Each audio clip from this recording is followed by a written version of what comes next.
Welcome to episode 56 of the Half Point Per podcast. I'm your host, Evan Riggs, joined as always by my co host, Dalton Willie, and producer, Johnny Pham. Guys, we are on to the first week of December.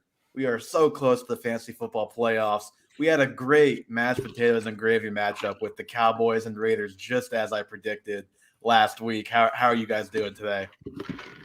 I'm doing great. The Tony Pollard kickoff return on the mashed potatoes and gravy game was just what I was looking for and just what I was needing. Yeah, with Leonard Fournette having 40 points on your team, you definitely needed that extra 6. Hey, more the merrier. You got to make that playoff push with your points against. Johnny, how are you doing? Doing good. Looks like Mark Ingram should be playing this week, so doing just fantastic right now. Yeah, have we seen if Kamara is playing yet? They have not announced yet. No. He's practiced all week. Surely he's playing. Limited practice. But I think Ingram was limited practice too, wasn't he? No, he was like a full participant and then taken off the injury report as well. Okay. Well, you can tell which of the three of us has Mark Ingram on their fantasy football team and is really needing it this week. Yep. It's amazing. It's amazing you're really paying attention to his practice status this week and not last week. Yeah, because we can't let that go. We can let it go. It's okay.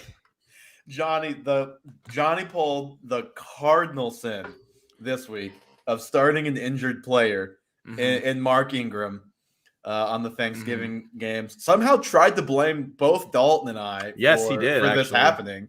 I never blamed anyone. Okay, well, you were just like blaming the world, like you're too. I was blaming the world. I was like tilted. You're too busy on Thanksgiving, even though we're literally talking our group chat all day. You're too busy to see the alert from like 11 a.m. that he probably wasn't playing. Probably wasn't playing. Yeah, well, then it was official like 3 hours before the game. No, it was 1 hour before the game. But semantics, that's besides the point. I still won. No big deal. But if I were to start someone else, Dalton would be below me in the standings, but it's okay. We're moving on. We'll settle this next week when I play you. I, on the other hand, lost Christian McCaffrey for like the 8th time in the last 2 seasons. So that's a lot of fun. He has not been a very trustworthy guy the last couple of years. I mean, nobody saw that one coming. And speaking of trust, that is the topic of this show this week.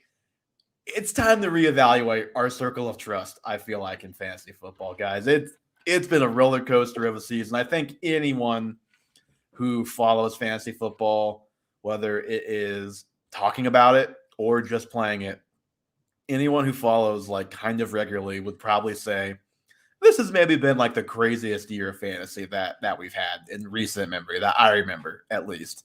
I would say worst year. I think worst is a better justification. Yeah, I mean that could also be the phrase you use as well. So with that, I mean we've kind of got to reevaluate a couple of these guys, and so what we decided to do is we brought 5 players total to the table, plus all of the Seahawks, which will be our first topic. So 6 players, but the Seahawks is really like 3 or 4 players. And we're going to rank them on a scale of 1 to 5 as far as how trustworthy they are down the stretch here. And Dalton, I guess we didn't discuss this, but I went 1 being least trustworthy, 5 being most trustworthy. Is that how you did your ratings? I'm glad we are on the same page. All right, glad I could trust you with these trustworthiness ratings. And where we're going to start, this one I know had you fired up on Monday night.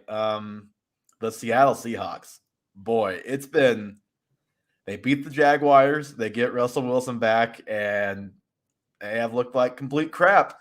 The first game against the Packers, it was like, well, it was his first game back. It was snowing. Like, he came back really quickly, which he did from the finger injury, but it's looked no better since then either, quite frankly. Though I don't even know where to start with the Seahawks, quite frankly. So I'll just let you take it away, and then I'll add on to what I'm sure is going to be a rant on your part on this team. Well, let's just start off with how horrifically bad this team is being coached. Because in any regular year, the Seattle Seahawks probably have close to three all-pro players in Tyler Lockett, DK Metcalf, and Russell Wilson. Mhm. Despite that, this is from Field Yates. The Seahawks are averaging 25 minutes of possession per game. That's last in the NFL. Not only is it last in the NFL, but the last team to do that was the 1999 Browns. So it's been 22 years since a team has been that bad. And of course, fantasy production and time of possession are really well correlated because the more you have the ball, the more points you can score. Even worse, it's not really quite that this equals this, but I see where you're going with that for sure. Yes, you're right, but you know what does equal more fantasy points? Plays per game, and that's where we're going to next, which Seattle is also at the NFL low with negative 18.8 plays per game run compared to their opponents, meaning they have the ball less often. This ranks behind Houston, the Lions, the Jets, the Jaguars. And worst, since Russell Wilson's returned, they're not scheming for their playmakers. Metcalf has 20 targets, Lockett has 18, and Gerald Everett has 21. Now, Gerald Everett is a fine tight end. And do you want to hear something even more puzzling on top of that? I just retweeted this on the Half Point Per Pod Twitter account a few minutes ago. I just had it pulled up. There we go. This is from Danny Carter. Seattle has the third highest pass rate since week 8. So they are actually throwing, like, again, they're not throwing it a lot because what you said, they're not running that many plays, but they are, in comparison to running the ball, they are actually throwing the ball now. It's just not working. And that makes it even worse. So if you can't tell already, my level of trust, I put them at a 2. The only reason they're not a 1 is because you probably have to start all 3 of those guys because of what they're capable of. At least like DK Metcalf, you for sure have to start. The other 2, you can at least have a conversation. But Tyler Lockett's actually the one who's been the most reliable lately. It's just it's a really hard like thing to wrap your head around what you should do with those 3. Yeah, and I just they're bringing Adrian Peterson onto the practice squad right now. There's just this franchise might be the worst run. I know we're going to talk about it later, but Pete Carroll's up there with Shanahan now on my just absolute he's distrust worse. list. He's worse because at least Shanahan like actually has a pretty good offense. Like the team has struggled a little bit this year, but it's like, you know, he had Jimmy Garoppolo at quarterback. Like, I know they have good weapons, but like, I know Russ missed some games, but you have Russell freaking Wilson, and this is what you're doing. Yeah, I know the Washington football team's defense has been better the last like month or so. It's like actually been like kind of what we thought would be at the beginning of the year, which makes no sense because they don't have Chase anymore, and they've still been really good lately. But they had 9 points for basically that whole game until that last drive the other day. 9 points. Yeah, 9 points. And going into the second quarter, Russell Wilson had 8 pass attempts on the worst pass defense in the NFL.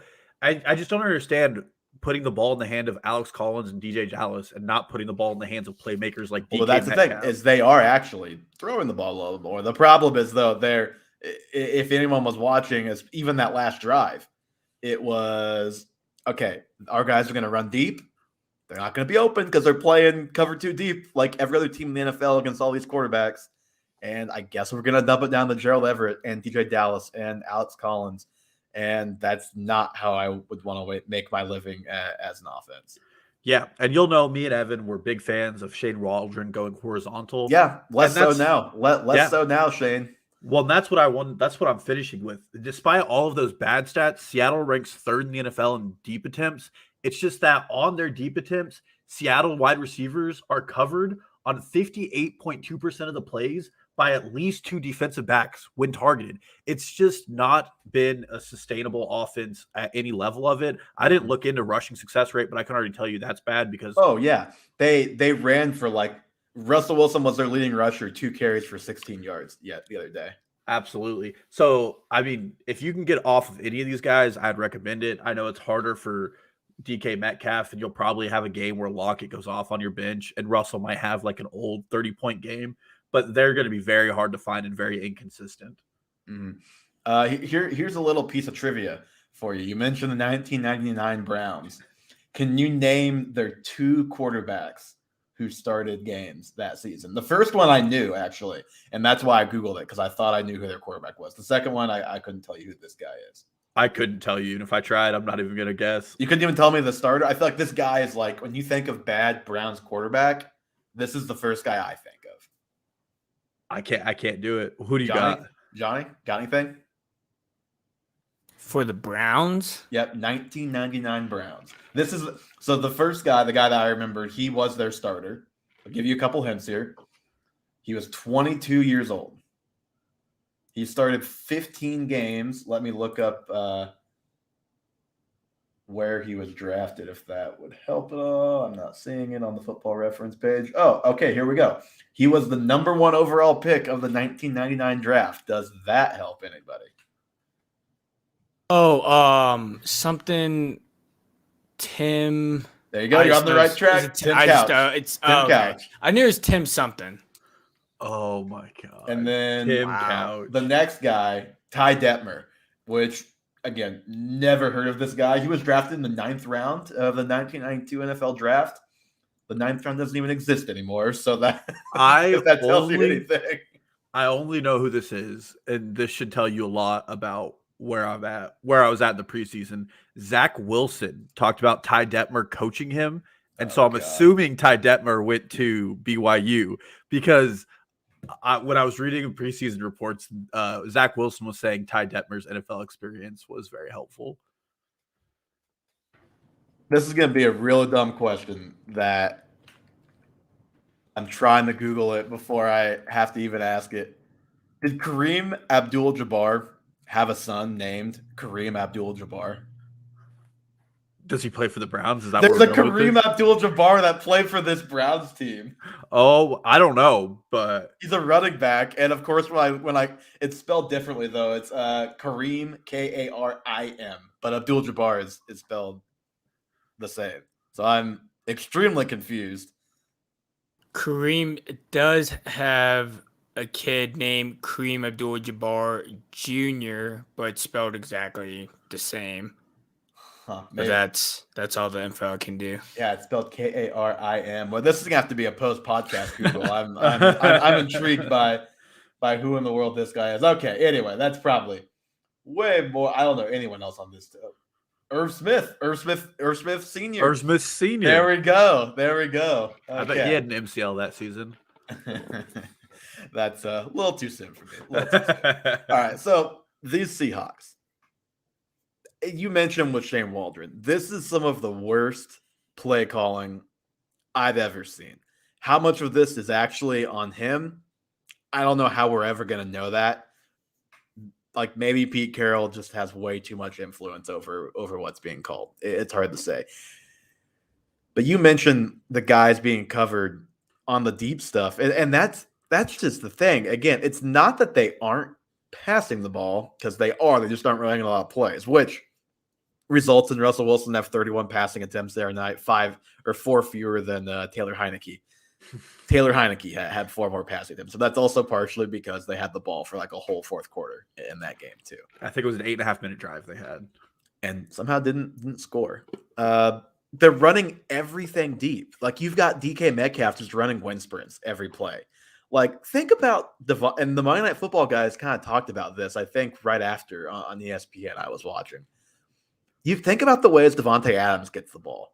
Or even like, I know he's not Tyreek Hill, but like Tyreek Hill, even like A.J. Brown, like on the bubble, like these teams scheme the ball into their playmakers' hands, like Devontae Adams, like all of these like short out routes, like bubble screen, like just all of these creative ways just to get him the ball and let him see what he can do. Like DK Metcalf is as much of a physical freak of nature as any receiver in the NFL. Why would you not scheme ways for him to get the ball and just see what he can do? Like Tyler Lockett may not be that kind of freak of nature, but it's still pretty fast. Could still maybe do some things if he got the ball around the line of scrimmage. Like, I don't know, maybe throw a screen on first down. Instead, here's what they're doing. They're running everybody deep. And we saw Monday night, we saw that interior offensive line got destroyed. And so Russell Wilson, on top of guys not being open, just doesn't have enough time to like even allow guys to get open half the time down the field, even if they were going to be able to. So it's just, and then on top of that, their O-line's so bad, their running backs are so bad that they can't even run the ball successfully against those looks to get teams out of those looks. Like they've got to do something different. And like I mentioned, when when what they're doing is just turning in the dump downs to Gerald Everett and Alex Collins and DJ Dallas, like that, what's the point of having these two stud receivers on your team? And my trust rating for all of these guys is a 1, but then it's also like, how do I bench them? Like, it's such a, like, I don't trust them at all, but it's likely you don't have other guys that you trust more on your team unless, again, like Tyler Lockett is the most trustable of any of these guys, but he's also the guy you got the cheapest. So maybe you have guys, or like maybe the Russell Wilson manager has a quarterback who they picked up when he was hurt and they trust him more. Or maybe the DK Metcalf manager just hit on a receiver or two. Yeah, but maybe you got Kirk Cousins off the waiver wire, who might well be worth starting over Russell Wilson at this point. Yeah, I would. I definitely would. But like in general, like it's tough. Like just as an example, like my team in our dynasty league, I have Russell Wilson. I'm very seriously considering starting Tua over Russ. Tua plays the Giants. Like that's a pretty good matchup. I could 100% see the Niners beating the Seahawks like 16-3 this weekend. I feel like we've seen that movie even in other years. They don't, they have games where they just do nothing against the Niners. Well, and I have Tyler Lockett, and I was considering Tony Pollard against the number 1 rush defense over him. I mean, it's so difficult.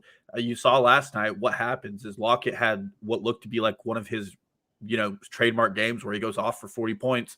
He has 2 catches that are deep in the first half, and then you do not hear from him in the second half. He had 0 targets. It's just befuddling what's going on in Seattle.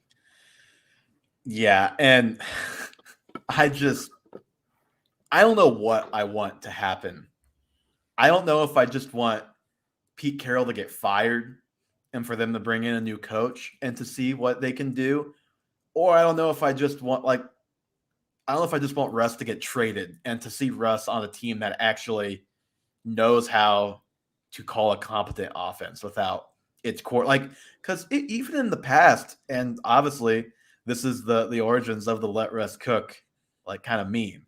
Even in the past, it is not like they have known how to call a competent offense. It's just that Russ has been so good and so efficient that they have gotten by and then some in a lot of cases. And that's just not happening right now. Well, for a long time, they got away with what was the Legion of Boom, and that just put them in really good game scripts.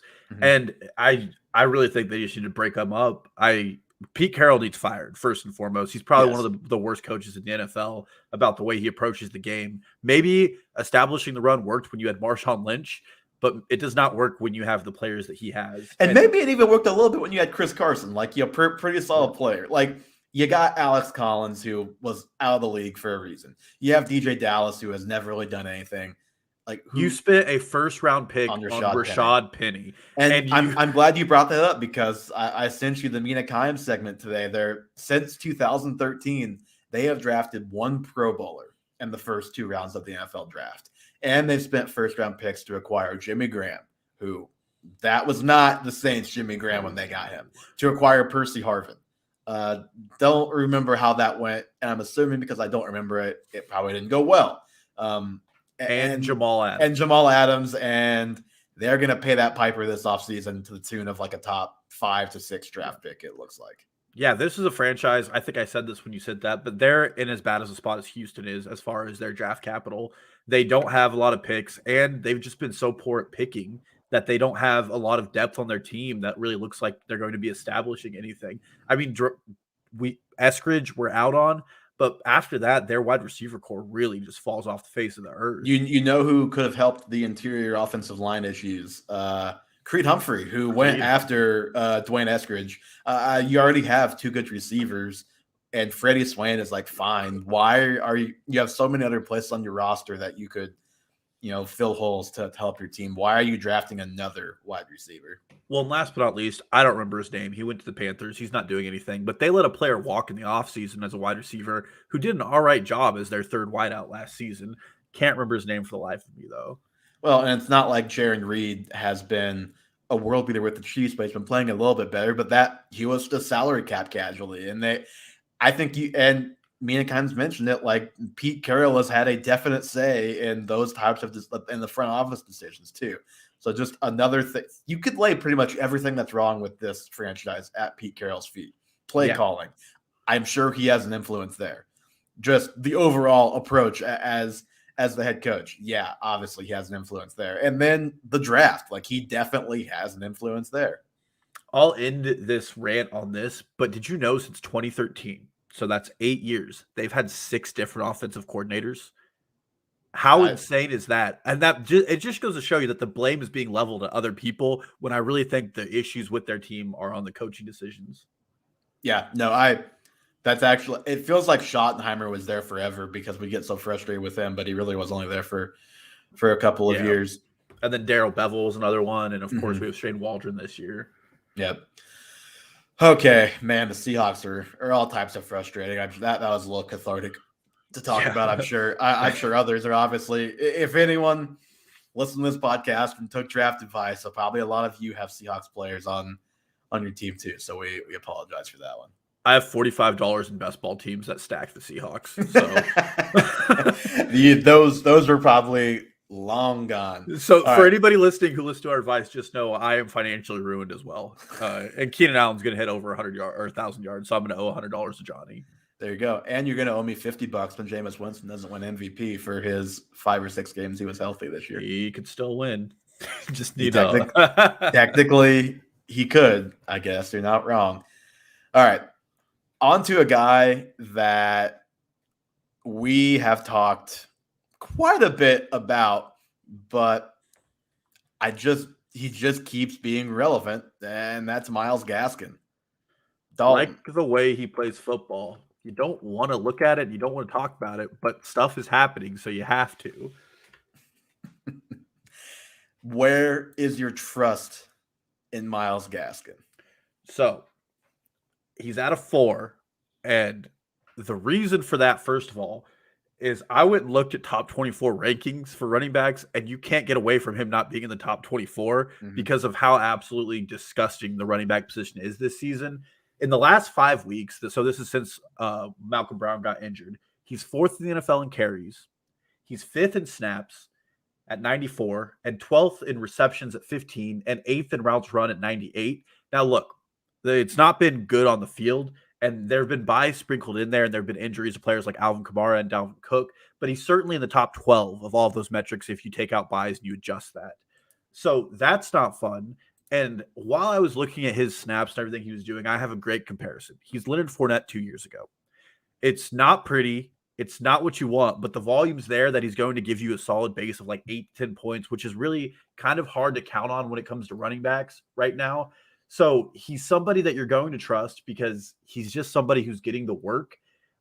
It's just very, very ugly work. And then the Dolphins are so bereft right now of real talent that they're really having to utilize him in a role that just befits him for fantasy production. But 26 carries for 90 yards is very bad real world production.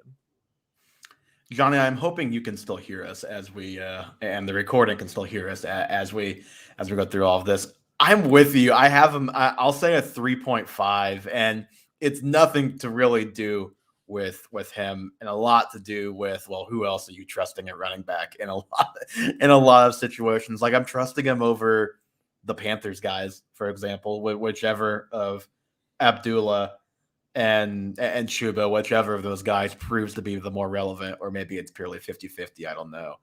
But you mentioned it's really the usage, and that's what it is. Like on a scale of 1 to 5, I have him at a 3.5, but the rug could be ripped out from that in an instant if the work slows down even a little bit. And all-time leading rusher at the U, Duke Johnson, is sitting in the wings. Just waiting. I'm a little concerned that Philip Lindsay already came in and got 12 carries last week and was basically just as effective or ineffective as Gaskin.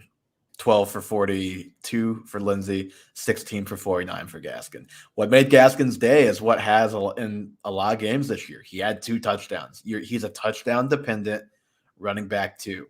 So in his last 5 weeks, this is from the CBS Fantasy Football Podcast, He's averaging 2.8 yards per carry over the last 5 weeks. Like, I'm not a big yards per carry guy, but when your average is that low over that long of a stretch, like, I think that's pretty telling. To be fair, Brandon Thorne, I was listening to him on Oh, the podcast. their O-line is terrible. It's not all his fault. He It's said not this all is his probably the worst offensive line he's seen in the last 10 years. I mean, yeah, credit to the Dolphins everywhere else, but offensive line has been a huge struggle for them. for sure. But also, you're clearly seeing that they're not like satisfied with Gaskin because they're bringing in Duke Johnson, they're bringing in Philip Lindsay, they're grasping at straws, seeing if they can. They're just throwing crap against the wall and seeing what sticks, basically. Yeah, and if you're a dynasty manager and you have Myles Gaskin, get out. If you're out of the playoffs and there's someone who has Alvin Kamara or had Dalvin Cook and does have Madison, you need to trade him as soon as possible. I trade him for a second-round pick right now. Sure. Yeah, everybody knew the Dolphins wanted to get a running back, and they just missed out on Javonte Williams. This is his season, and then he's done. In that same 5-game stretch, do you want to guess what he's averaging receiving yards per game? 17. 13 yards receiving per game over the last 5 weeks. So, like, that was where he made a lot of his money last year when he was so good down the stretch, and it's just not been that way this year. But again, it's just a who else is there? I have PFF's rankings pulled up, and they have Gaskin at 16. I'll play a little name game with you with guys behind him. Myles Gaskin or Jamal Williams? Jamal Williams. Myles Gaskin or Miles Sanders? Miles Sanders. Myles Gaskin or Boston Scott? Gaskin. Last, Myles Gaskin or my boy Clyde Edwards-Helaire? Clyde Edwards-Helaire easily.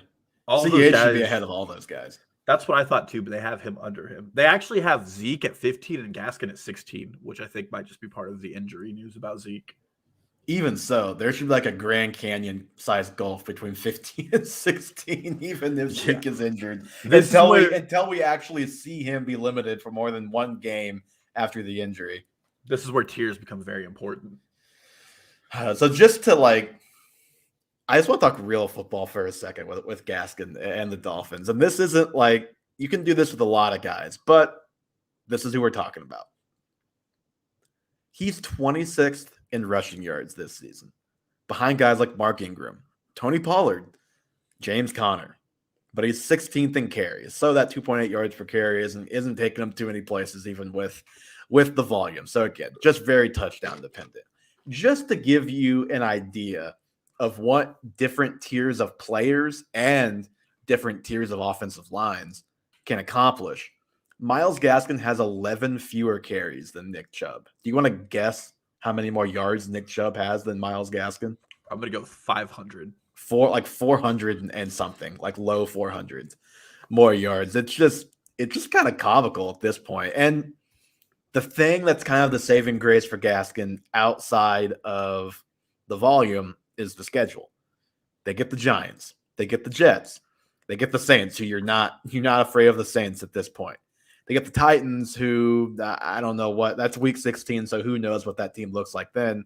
And then they do get the Patriots in the championship week, so it could be tough sledding if you're counting on them in the championship week. Well, they say the Patriots take away your best player, and right now, other than Waddle, I don't know who that is for the Dolphins. Going to be a lot of Mike Gesicki focus, but yeah, I mean, I don't know what to think about that team other than they're still fighting for a playoff spot, amazingly. So I don't know, like, if I say all that to say, I guess if like Philip Lindsay does start outplaying him, which I don't know, Dalton, if you're just talking like real life football, if your football team needed a running back and for whatever reason those were the only two that you could choose, which running back would you rather have in real football?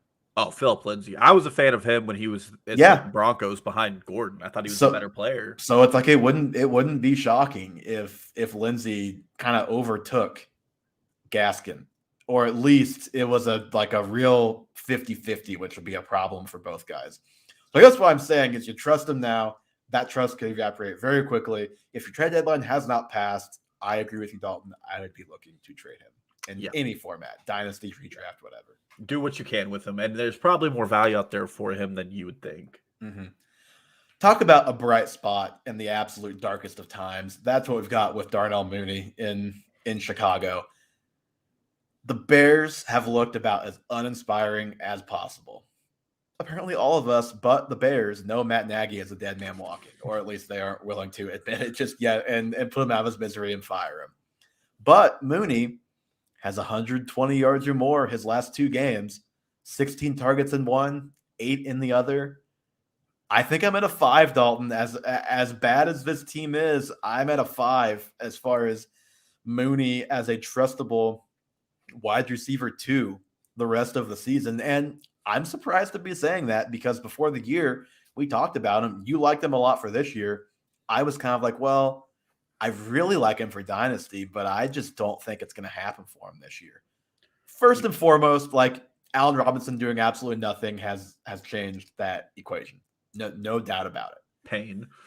But I just like Mooney has flat out produced. Like he's been consistent all season. He has 5 or more targets in all games but 1. And if you just look at the game log, like he's at least been adequate a lot of weeks for fantasy and has had a couple of blowups. So like, and he's the only starter who has proven to have any type of chemistry with Fields, who I assume will be back soon. He practiced today, I think, whether it's this week or next week. I assume Dalton's not the starter the rest of the season, but who knows? Well, Matt Nagy did say as long as he's healthy, Justin Fields is our starter. Justin Fields practiced today and took reps with the second team. Dalton took first team. Don't know what's going on there, but I'm with you. Darnell Mooney is a 5 for me. The guy, he blew up into the NFL this year. It's his second year blow up. He's 11th in the NFL in team air yards, which is incredible. I mean, being top 12 in that stat just means he's getting those deep balls. Like you said, he's had 12 and 8 target game the last 2 weeks. Over the last 4 weeks in the NFL, he's 6th in target share. So he's putting up absolutely alpha numbers.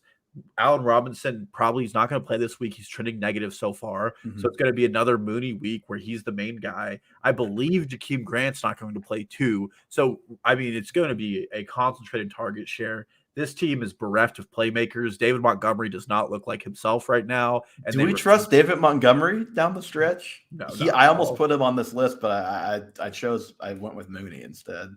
No, I mean, Montgomery's another guy that you're probably stuck with, but I don't trust him. It's very Myles Gaskin-y. You're just hoping for a touchdown. Yeah, he looked good to start the season. He looked like his, what he ended on last year. But Yep. Whatever that injury was, what he's coming back from. The good news, if you're a Montgomery owner, is left tackle Tevin Jenkins is supposed to be back this week, and that might make the offensive line a little better at run blocking. But the best thing that could happen is Matt Nagy catches COVID again and Bill Lazor calls plays. Because that's the best thing that happened to this team this year so far. The thing about Dave Montgomery that you at least have to like is Khalil Herbert has 9 carries in the last 3 games, which again, like, hey, if you bought low on him when I said hopefully you didn't spend too much, that was a shot in the dark in me trying to predict usage. It has not turned out that way, which, you know what? I'm going to say it. I'm smarter than the Bears coaches because they should be giving him the ball more. I'm not going to say that about very many coaching staffs. But the Bears and the Seahawks are definitely 2. I was going to say, so far we have 2 on this list. We think we're smarter. I could at least be telling them what types of plays to run. They figure it out from there. Look, I run slants over there playing Madden, and it's pretty successful. So if they just do that, I at least put the better players in my starting lineup, or at least like give good players the ball in Madden. So I've got that going for me. But yeah, I mean, the only thing that could really throw a monkey wrench into this, I think, is if Allen Robinson were to come back, not this week, doesn't seem like you said, but just down the stretch and kind of be some version of Allen Robinson. But if that happens, I think you just have to take it on the chin because I don't know how anyone could predict that's going to happen after what we've seen from him and the team this year when it comes to Allen Robinson. Yeah, and unless you have someone like we talked about earlier, like Metcalf, you're still probably flexing Mooney with where you got him in the draft, so you can still afford to take that hit in production, hopefully, in a week. Mm-hmm. I agree. All right, another receiver. This guy, you know what? I never gave up hope. Never gave up hope that Brandon Ayuk would someday emerge from the dark depths of Kyle Shanahan's doghouse. Dalton, I think that day is finally here. I'm at a 5 with Brandon Ayuk as a top 20 receiver. The rest of the season, And I think he's a top 12 receiver if you're doing rankings as long as Debo is out. So I have Ayuk at a 4. And How dare you? The only reason he is at a 4 is because he has a coach named Kyle Shanahan. And everything is trending positive. You tell me why you hate him, and I'll tell you why you're wrong. I don't hate Ayuk at all. This is completely situational. That Juwan Jennings came in, had a good game. Trent Sherfield's been mixed in here and there. And part of me just feels like everything's rolling in the right way for the 49ers. They look like they're in playoff contention. And Shanahan, just like in the Super Bowl against the Patriots, is going to find a way to screw it up. And that starts with not starting Brandon Ayuk the right way. Now that Debo's definitely going to miss this week in a couple of weeks, maybe all of a sudden Shanahan gets weird and starts just putting Ayuk in weird formations where he doesn't belong, where he can't succeed. But he's at a 4. So again, I would completely do not advise you not to start him. Just saying the only reason he's not a 5 is because the coach attached to his name is Kyle Shanahan, and that man has been very frustrated to try to pick who and who he does not like. Let me ask, Brandon Ayuk or must start Mike Williams rest of season? Who are you taking? Brandon Ayuk. But I think Brandon Ayuk's probably top 12. Rest of season or just while Debo's out? Well, Debo's probably out 3 to 4 weeks, so I'd just say rest of season. Really, 3 to 4 weeks? I saw 1 to 2, but I haven't followed that incredibly closely. Yeah, from what I was reading, he's going to be out 3 to 4. Well, as long as Debo's out, then yeah, I think he's top 12. Funny enough, on Mike Williams, I looked this morning since we made our bet, which I think was before week 10. I looked this morning, so I know I have the number right. He's wide receiver 25, and we had top 24. Our bets are always very scarily on. Oh man! We do bets as well as Vegas does over unders sometimes. I swear or just point spreads. We are on the margin all the time. Oh, that is going to be a tight one. But I hate the Steelers for giving him that long touchdown pass because that's he has I think he's averaging 6.7 points per game and since week 10, but 13 of his it'd be 30 points came on that one play. Yeah, I saw that play and I cheered. But if you're a Brandon Ayuk owner, the upcoming schedule they have is amazing. They get the Seahawks, the Bengals, the Falcons, and the Titans. Like you said earlier, that team, we don't know what they're going to look like at this point. And then you get the fantasy playoffs in the finals with the Texans. So, I mean, he could be a league winner down the stretch and very, very good for anybody that owns him. He's had 3 straight weeks of over 90% of the team's snaps and has 23% of the team's targets over the last 5. So he has arrived with an asterisk. It got pretty dicey there for a while obviously got pretty dicey, but he may have been dropped in your league. And if you hung on to him, it is going to pay dividends. It already has been paying some dividends, and it's going to really pay dividends, I think, down the stretch. And if you picked him up off waivers, that's a great waiver pickup for you. So here's why I'm even a little more optimistic than you. So I took a little peek at his usage the last, I think, since week 9. So a 4-game sample in there. And that is when he started finally playing all the snaps consistently. He has been 88% or higher in all of those games. And he's been above 90% in all but 1 game. So full-fledged starting receiver, which he was not until week 9. He has averaged, or just last week, he averaged 30 yards per catch. So you like that. He was the leading receiver in that game, yards-wise and just usage-wise. And Debo was kind of the pure running back. It's a little strange that they've got Debo doing so much more running stuff. Maybe that's how they get Ayuk more involved. And even if Debo does come back, maybe that's how Ayuk still stays as a top 20 receiver. You might worry a little bit about consistency just with this offense. His one bad game in his last 4 was against the Rams when they were able to run the ball every play and it worked. So if they can do that, they are going to do that. And that's where some downside could be in play. But what I like are 2 things. Number 1, I found this cool little stat that is yards after the catch plus expected yards after the catch. And so you take that difference and basically you find the guys who are doing the best in yards after the catch, given what they should be doing, right? Like based on each play. Number one is Debo. Makes total sense. Like he's number one by a pretty wide margin. But not that much further down, he's at a plus 2.2, which is 8th in the NFL, is Brandon Ayuk. So he's still been a yak monster this year. It's just gone a little under the radar because number one, he started so poorly. Number two, Debo's just been awesome. But then the next thing you like is he's being used as like a true downfield receiver the last 3-4 weeks. On the season, he's accounted for 19.3% of their air yards. But let's go week by week since week 8. Only 3 of these weeks actually, or 4 of these weeks actually count because in week 10, that was the Elijah Mitchell 85 carries game. 85. 26.3%, 29.8%, 39.2%, 39.4%. Those are the 4 weeks out of that 5 that I could count. So you take that average, which I think was like 36 or something, 35. I did that math earlier. He would be, I have it here, 33.7.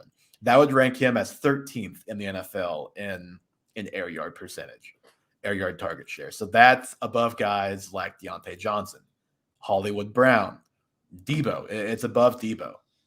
And just for reference, like Terry McLaurin leads the league at 45% by like 2 percentage points, which is just absurd. But I think Shanahan has finally got out of his own way when it comes to Ayuk. I like the way he's been used the last month. And obviously, I was all in on the breakout before the season, heartbroken when it was going the exact wrong way. And I'm all the way back on board, ready to be Shanahan again. But here we are. Yeah, and again, he'd be a 5 for me if his coach wasn't named Kyle Shanahan. Although if he was Pete Carroll, he'd be like a 2. So it could be worse. I mean, it could definitely be worse. I would take Kyle Shanahan coaching the Seahawks. Me too. I would take just about anybody coaching the Seahawks. Okay. Speaking of a good coach, but kind of a bad situation the last couple of weeks, the Rams, and we're going to go with Matthew Stafford here. We haven't really talked about it, but quarterback has been an absolute wasteland over the last, 5-6 weeks. If you like, what is this week 13? 13 weeks. If you had Josh Allen like Dalton did, Fournette scored 40 for you, but getting 26 from Josh Allen is almost as big of an advantage in any given matchup because you could have played against Cam Newton. You could have played against like Big Ben. You could have played against like all these guys that had like between 6 and 10 points. Like it's just been abysmal. Matthew Stafford, the Rams have lost 3 straight. He's averaging 16.6 points per game, but he's just not playing well. Dalton, where are you at with Stafford?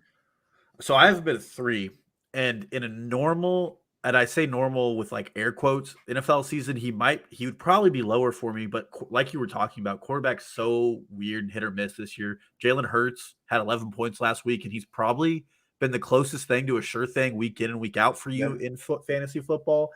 Over his last 3 games, Matthew Stafford has a 57.2% pass grade. And I'll tell you why. It's because in the last 3 games, he's thrown pick sixes in each of the last 3 games. That does not help. Well, the Rams have trailed at 85% of the game scripts in those 3 games. Mm-hmm.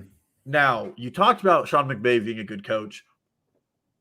Well, Sean McVay's trademark in the NFL was like motion and play action. Over the entire season, the Rams are 26th in motion and 22nd in play action.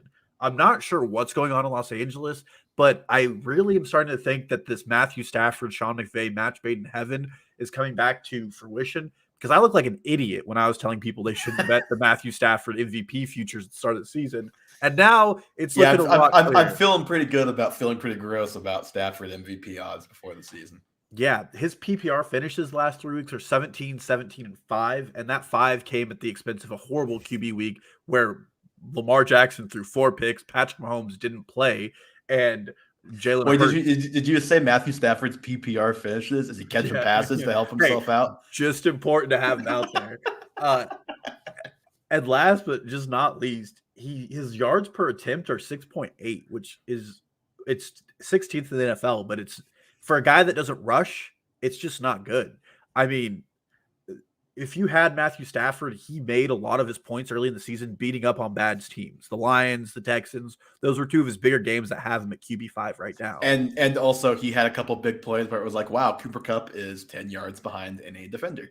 Yeah, or Deshaun Jackson catching that touchdown pass in week 2, I think. And Deshaun Jackson, as we've learned, if he can get into the end zone without fumbling at like the 10-yard line, it's a miracle. So that's just not sustainable. Yeah, absolutely. So, I mean, if you can get off of Matthew Stafford, I would. If you're kind of in a league where you picked up another quarterback, I would look to be starting him. Let me look up the Rams schedule here, but I'm pretty sure it picks up considering they play the Cardinals at least one more time.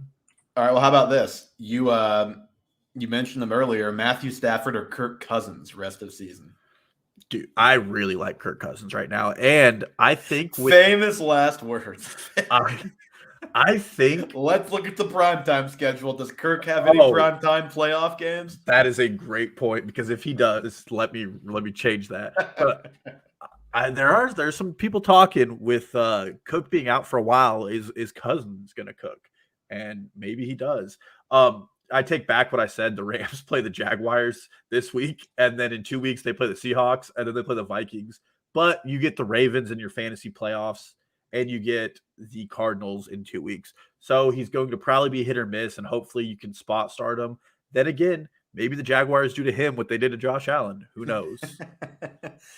I think I have him in a 3 as well, and it's a lot to do with the quarterback position. Oh, another interesting name game.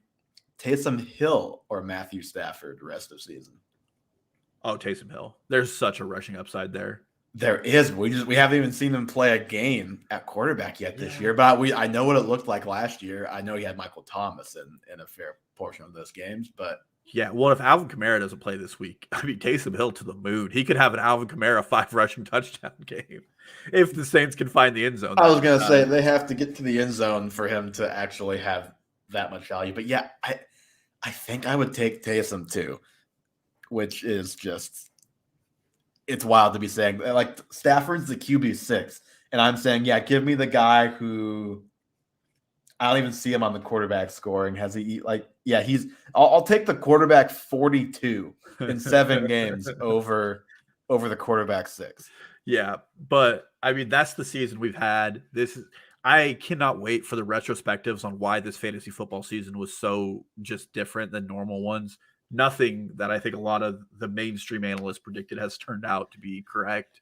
One interesting thing I heard, and this wasn't like backed up by stats necessarily, but just backed up by the fact that we've seen the cover 2, the 2 deep safeties really flummox a lot of teams, or at least hamper them for quite some time, is it's that teams have never really in the past geared their defense towards stopping the deep stuff. It was always you geared it toward the other stuff and you'd get beat deep, just based on getting fooled by play action, based on keying on other stuff and getting beat deep. Like, it's just obviously, if you've been watching football, it's not news that this defense has been affecting things this year, but just maybe the fact that, their whole game plan is to keep us from throwing the ball more than 15 yards down the field.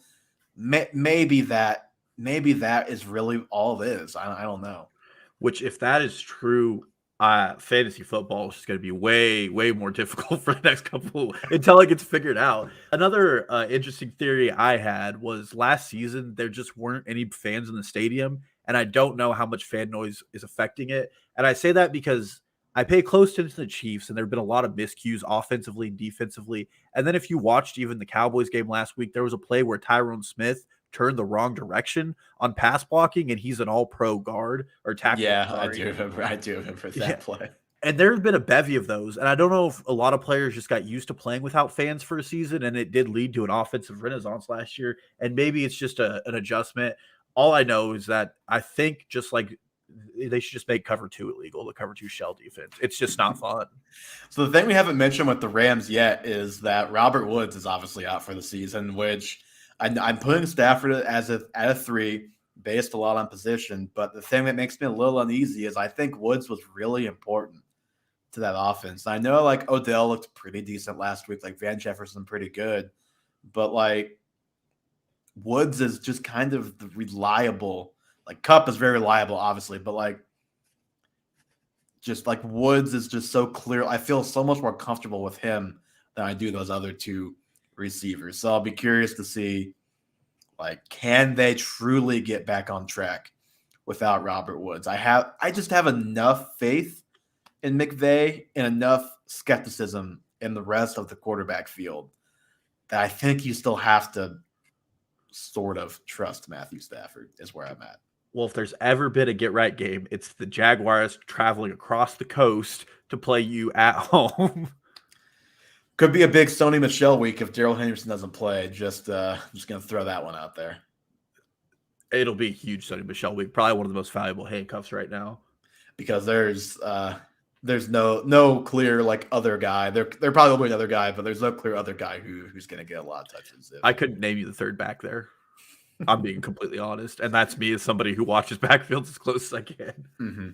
All right, last guy. We're going to end with probably the biggest star we've had on this show. Yep. Outside of maybe DK Metcalf. That's Aaron Jones, Dalton. How trustworthy is Aaron Jones? Obviously, they have a bye week this week, so we're not going to see anything we say come to fruition this week. But how much can you trust him in the last 1 week of regular season and potentially 3 weeks of playoffs from your team? So I have been a 5 again. Really? Just a reminder, I have Myles Gaskin at 4.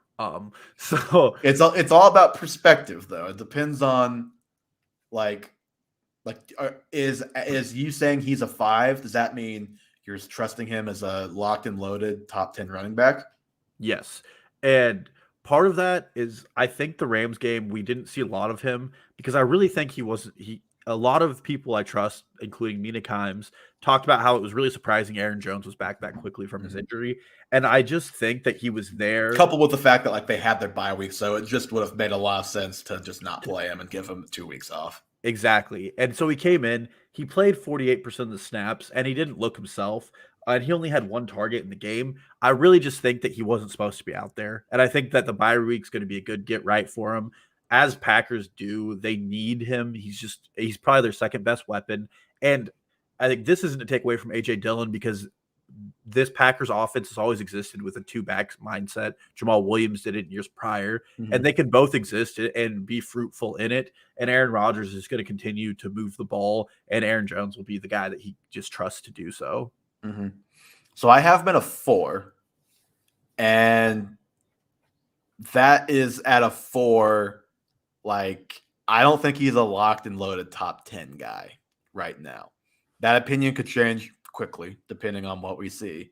And this is less about Aaron Jones and more just about A.J. Dillon. That guy's been freaking good, just flat out good in the chances he's got. And we don't have a lot to go on as far as how guys will be used when they're both out there, because Dillon just really wasn't getting a ton of run for the first 5-6 weeks. It started picking up a little bit, and then Rodgers had COVID, and then Jones got hurt midway through the Seahawks game, and then Jones played basically as a shell of himself, as you mentioned last week. So a lot of this is just projection, quite frankly. But I'm just wondering if maybe, I think in the past, it would have been Aaron Jones as the RB5 in any given week, and A.J. Dillon is the RB 26. I'm just wondering if we aren't to the point where it's RB13 and RB18 for those two guys, RB12 and RB20, somewhere in that range. Let's play a fun game. Let's pretend Aaron Jones plays this week in a neutral game script. So it's not a bad matchup. It's not a good matchup. I'm going to go through some of the bottom half of the top 10 players and see who you would start. Mm-hmm. Well, to be clear, next week. They're on a bye this week. Yes. Cordarrelle Patterson or Aaron Jones. I'd start Patterson over Aaron. Not that you're picking those, you're going to start both of them. Absolutely. Let's phrase it this way. I would rank Patterson higher than Aaron Jones. James Conner. I would rank Aaron Jones higher than James Conner. PFF has James Conner above Patterson by 1. Alexander Mattison. He does play the Lions this week. I would rank Madison higher for as long as Dalvin Cook is out. Antonio Gibson. I think I'd rank Gibson higher. It depends if McKissick is out. I think he's not going to play this week, but if we're talking next week too, like if McKissick is out, I think I'd rank Gibson higher. Saquon. I'd rank Saquon higher. And then James Robinson. I'd rank Aaron Jones higher. Okay. That's a fun little game there. The other one on there, Leonard Fournette, but he's all the way up to 5 on this list. I'd like Fournette higher after what he just did last week. I'll take Fournette, please. Touchdown regression. Maybe y'all came in one game for Fournette, but who cares? Apologize to every mean thing we've said about him on this podcast.